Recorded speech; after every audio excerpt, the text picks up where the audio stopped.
I guess they were out of their regular straws. Like, it's not even... Like, it's just sinking. I also asked for no whip, and they gave me whip, so rip to my bowels later.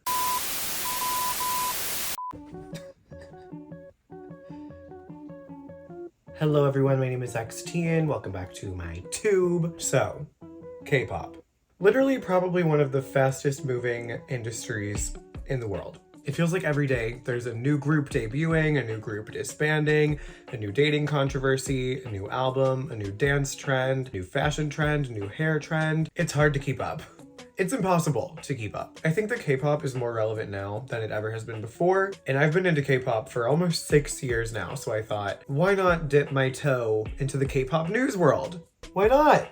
I actually hate that expression, dip my toe. Like, I'm just gonna dip one toe in. I'm just gonna dip my left middle toe in. I have a few different stories that I'm gonna talk about today. Sources are in the description, so let's just jump right in. Let's start talking about it.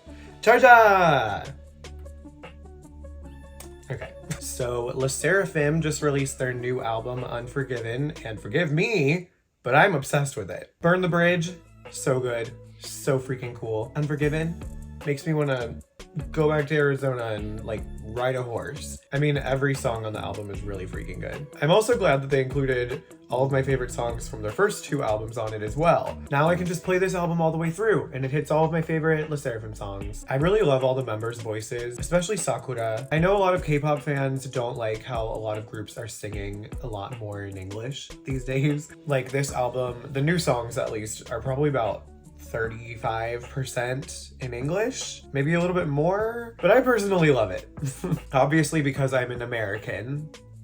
That's ironic that I'm wearing this shirt today. That's funny. I am American though, I'm not Canadian. I got this at Goodwill. But with my very limited knowledge of the Korean language, like I know a little bit. Cha-cha! But when they have a lot of lyrics in English, in my head it sort of like frames the Korean, you know, it helps me to understand better what they're saying in Korean. So I love it when they have songs that are like half in English. I also love hearing them sing in English because I like their voices when they speak in English. Like, I feel like you can hear their voices better when they're speaking your language, you know, because I don't know how to describe that, but you know what I mean. They all pronounced the words so well for being mostly not native English speakers. But despite how good the songs are, a lot of fans were not happy with the line distribution of the album, with Yoonjin being featured the most, having 28% of all of the lines, while Eunchae only got 14.3% of all of the lines in the album. Now, Yoonjin did help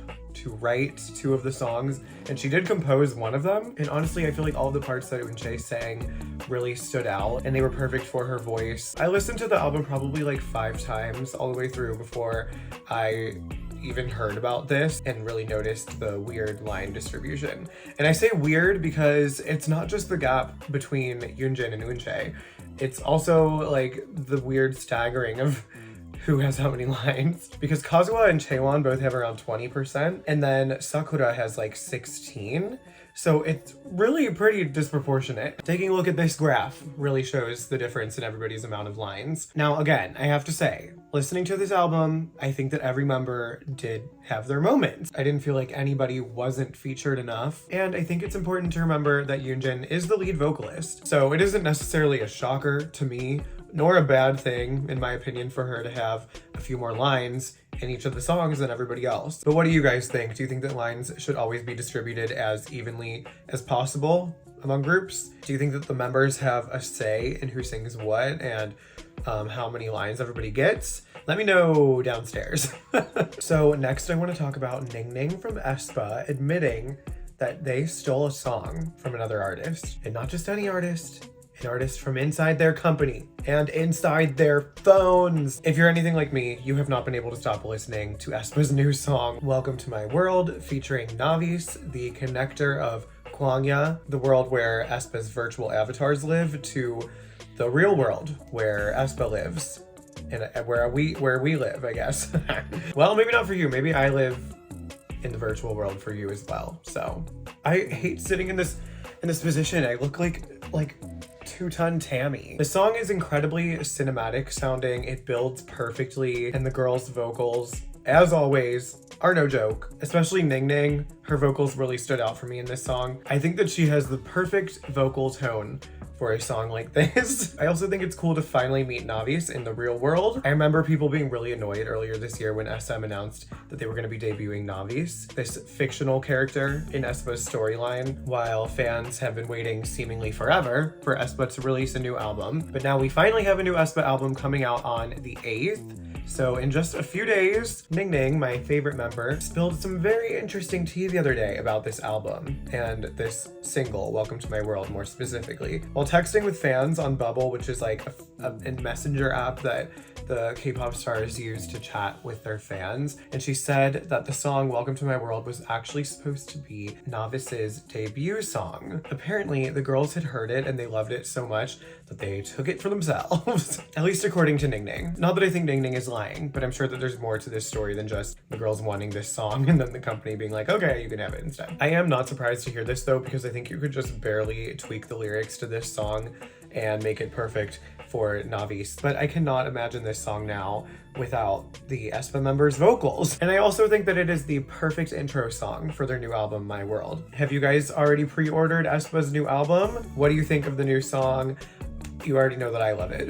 Let me know. Okay, and my last story that I want to share with you guys today is about JHope from BTS, whom I love so much. I saw him last summer at Lollapalooza, aka Hobie-palooza, and I made a vlog about it. I will link it right here. You can take a look if you want. So JHope recently enlisted in the Korean military as a part of his mandatory service. And because of all the support that fans have showed him since he left on April 18th, many people all over the world have become more interested in the Korean military enlistment process and purpose, as well as an increased interest in how the soldiers are being treated. One topic in particular that fans have seemed to take interest in is the soldiers' diets and how well they're being fed. But fortunately, there is no need to worry, because on April 25th, this photo of JHope eating in the cafeteria with other soldiers blew up. But any worries about the food not being good were quickly laid to rest, because you can tell that in this pic, he is clearly eating a very good meal. Not only were fans happy to see that he's eating well and looking happy and healthy, but they also expressed their happiness for the other soldiers as well. And they even sent thank you messages to the soldiers that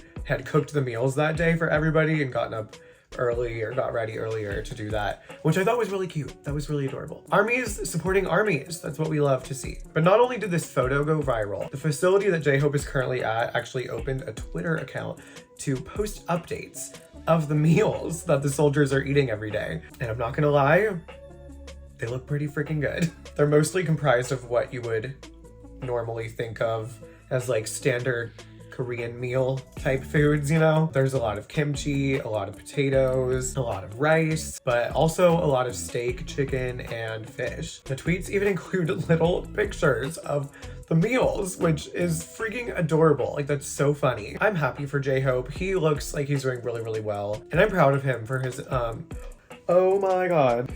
Oh my god. All right, well, let's leave the coffee over here, shall we? So I'm just gonna sit way over here as to avoid the big spill of 2023. Anyway, like I was saying, I'm proud of JHope. Honestly, I'm proud of him. What was I saying? Oh yeah, he looks like he's doing really well, and I admire his commitment to his country. I loved the video that BTS posted of all of the members like showing up to say bye to JHope. It was so cute. You know, good for him. I'm happy. I'm happy that he's there and that he looks like he's doing really well. What do you guys think about the menus though? Like, what do you think sounds the best? For me, it is definitely the cubed kimchi. Like, I will take 12. I'll take 12 orders. All right, well, that's all I have for you today, you guys. Thank you for watching. Be sure to check out my video from last week about Chaeyoung from Twice and her most recent controversy, and really, I guess, her only controversy. I don't know why I said it like that. And yeah, I'd also love to hear your thoughts on these stories, obviously, so please leave a comment down below. Otherwise, I'm literally just sitting here talking to myself, you know? All right, but other than that, you guys have a great weekend, and I will see you next week. Bye-bye.